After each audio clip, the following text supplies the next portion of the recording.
Ukrainian forces are conducting an offensive operation in the Kupyansk direction and are counterattacking the occupying forces. At the same time, the invaders have made no advances there.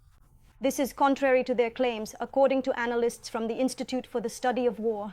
Earlier, Russian Z-bloggers wrote that the occupiers had advanced toward the center of Kupyansk from the south, from Radkivka, as well as in the area of Kupyansk-Vuzlovyi, and allegedly that fighting was already taking place there for the bridge over the Oskil River. However, American analysts have no confirmation of this.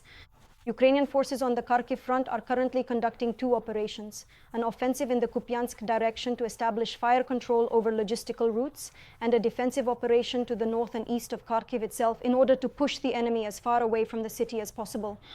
This was reported by Volodymyr Decherov, the press officer of the 2nd Corps of the National Guard's Karta unit. According to him, dozens of combat engagements take place every day in their area of responsibility. Overall, according to the General Staff, there were 226 combat engagements along the entire front line over the past day, with the most occurring in the Slovyansk, Kostiantinivka, and Pokrovsk directions.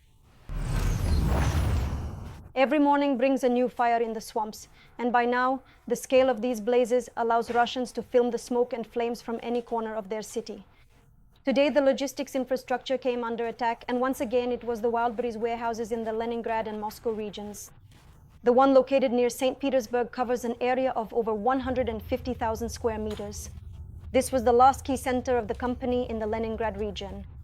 But in the village of Novosilki, which is closer to Moscow, a similar facility was luckier as the UAV hit a parking lot near the warehouse.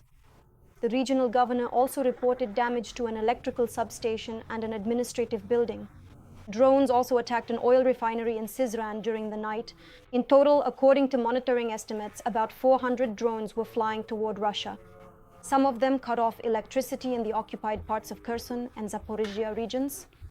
Meanwhile, in various regions, likely due to the fires, Russians are complaining about a chemical smell and dead fish near the rivers. The water there has started to change color and is covered with a film of petroleum products. And in Tyumen, because of the toxic water, locals are now only being supplied with drinking water by water trucks. Ukraine will continue its operation to force Russia to make peace, because the Kremlin still believes it can achieve its goals by military means. This was stated by the head of the President's office, Kyrylo Budanov, on the sidelines of the annual conference of Ukrainian ambassadors. This week marks the end of the 40-day operation to influence the Kremlin, which was approved by President Volodymyr Zelensky. During this time, the defense forces attacked Russian military facilities and oil refineries, resulting in a gasoline shortage in about 50 regions of Russia. Dozens of vessels belonging to the shadow fleet of the aggressor country in the waters of the Azov and Black Seas have been targeted by Ukrainian drones.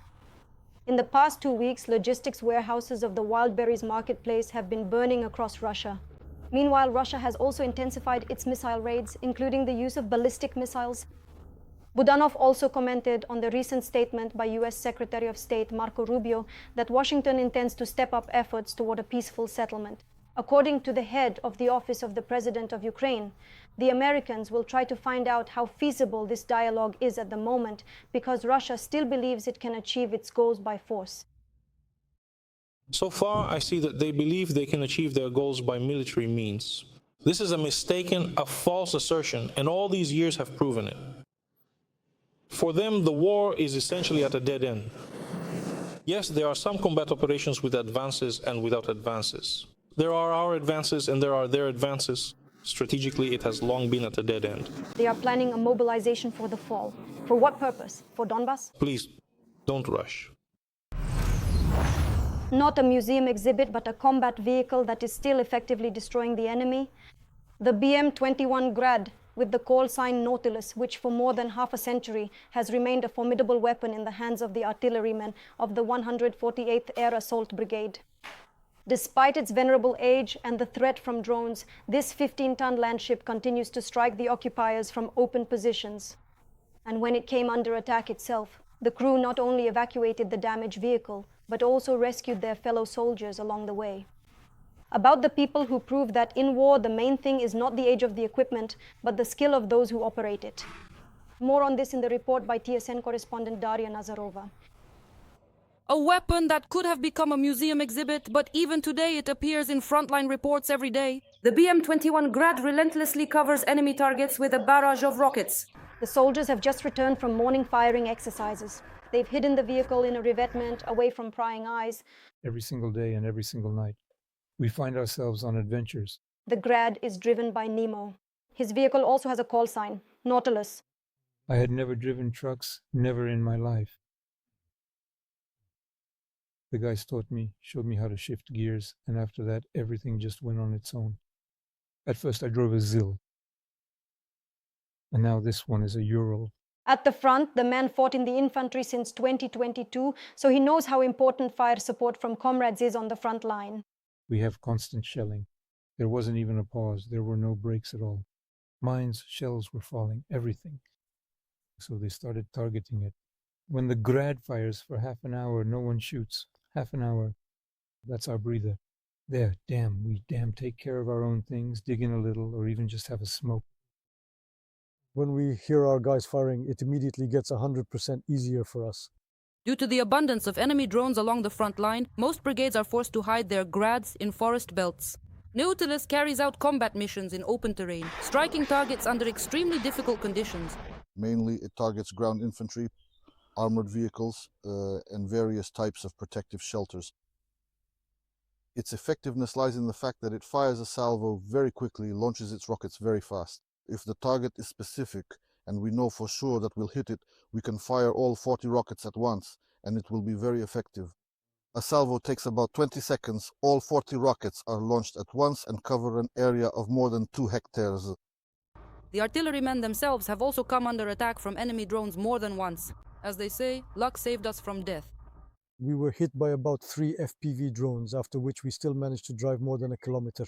One of our wheels came off completely. We drove on just the rim. At night, while evacuating a damaged Grad, the artillerymen of the 148th Air Assault Brigade rescued their fellow soldiers from a burning vehicle on the road. That was us. We were already coming back from the second trip, heading home. Yeah, they were shouting out, "Stop!" because they had just been hit by an FPV drone. "Come over here, guys. Where are you?" Everyone survived, only the driver hurt his leg. So the FPV drone must have hit from his side. The guys mostly work during the day, but there are also night missions, which make things much more dangerous. When the vehicle fires, the launcher heats up. Plus, the engine is hot, and in a thermal imager, well, when a drone is flying with a thermal camera, it's very easy to spot.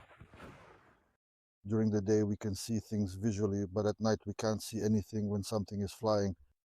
The Nautilus doesn't stand idle for long because coordinates have come in for a concentration of enemy infantry that our drone operators can't reach. So the Grad is getting ready for another mission. The target is too far, so we're heading to the most dangerous and closest firing position to the enemy. We can't get there right away. We stopped because of the FPV threat. FPVs appeared, and not just one. And there's a Molnia flying near them. 4 FPVs and 1 Molnia. It's not easy to hide a 15-ton vehicle. In summer, the so-called greenery really helps. As soon as we're allowed to move out, we rush to the position.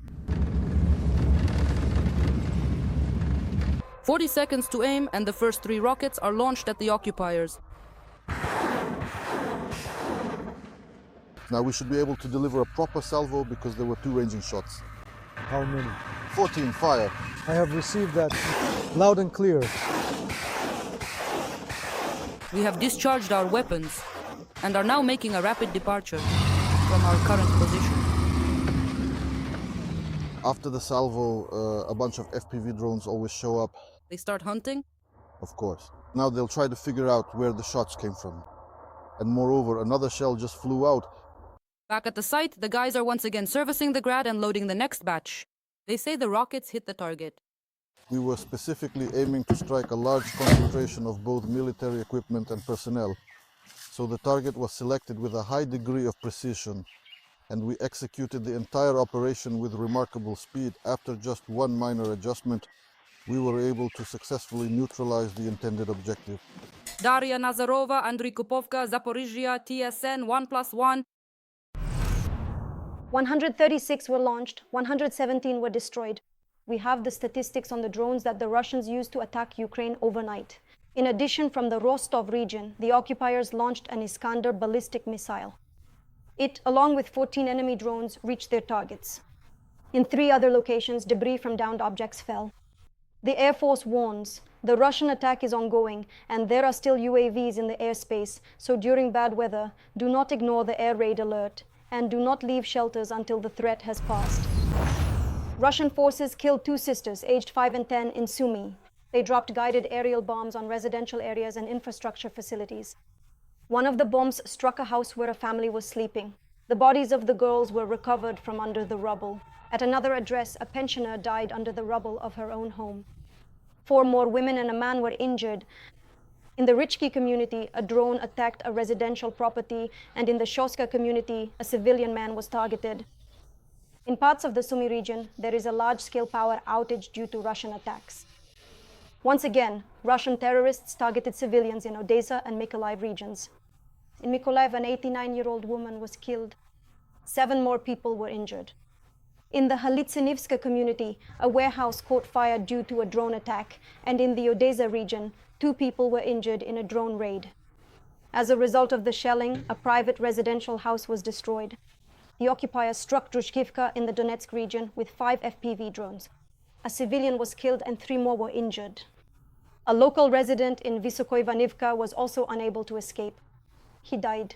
Meanwhile, Kramatorsk endured 11 enemy attacks, including one with a guided aerial bomb. There is an injured person there. And in the Kharkiv region, there was 1 killed and 1 wounded in Berezivka. In Stary Machik, an 8-year-old boy was injured by a drone strike, and in Zadoneka, 5 people were wounded at once. In Fedorivka, an FPV drone attacked a police evacuation vehicle. A large-scale fire broke out in the suburbs of Dnipro. As a result of the drone attack, a food warehouse caught fire. Meanwhile, in the Pavlohrad district, 2 people were injured and private houses were damaged. In Nikopol district, an apartment building was damaged. The occupiers are staging a real safari on civilians in Kherson. This morning, 3 people have already been injured as a result of FPV drone attacks. City residents managed to film one of these attacks. A 52-year-old civilian man is selling fruit at the market. When he hears the drone buzzing, he tries to hide, but the enemy UAV chases him, doesn't let him escape, and eventually strikes him directly. The man survived but was wounded. He was hospitalized. The police emphasize the Russians are increasingly attacking ordinary cars or civilians for amusement and are deliberately destroying civilian buildings. The day before, they dropped explosives on a hospital. A nurse was injured. And in neighboring Berislav, they attacked with several drones carrying incendiary mixtures. The target was a unique 300-year-old church, built without a single nail. The Sviato-Vedenska church was one of the oldest wooden churches in southern Ukraine and a model of traditional Ukrainian religious architecture. A scandal over a vacation in the United Kingdom. The new Prime Minister, Andy Burnham, is being criticized for taking a vacation just 2 weeks after taking office. That's what the Times reports. Opponents say this shows a lack of seriousness toward the job, or even an attempt to escape from it. The article states that it was the Prime Minister's aides who insisted on him taking the vacation. They say it was necessary after the exhausting campaign leading up to the elections in Makerfield, followed by preparations for taking office as Prime Minister. At Downing Street, the residence of the British Prime Minister, Burnham's vacation location, is not being disclosed for security reasons. It is only known that it is a family vacation and that he will be accompanied by his personal security guards. Does the Prime Minister have the right to take a vacation? What do you think about this? Share your reactions to this and other news in the comments to this broadcast. Don't forget to leave a like. Meanwhile, I continue with the TSN broadcast.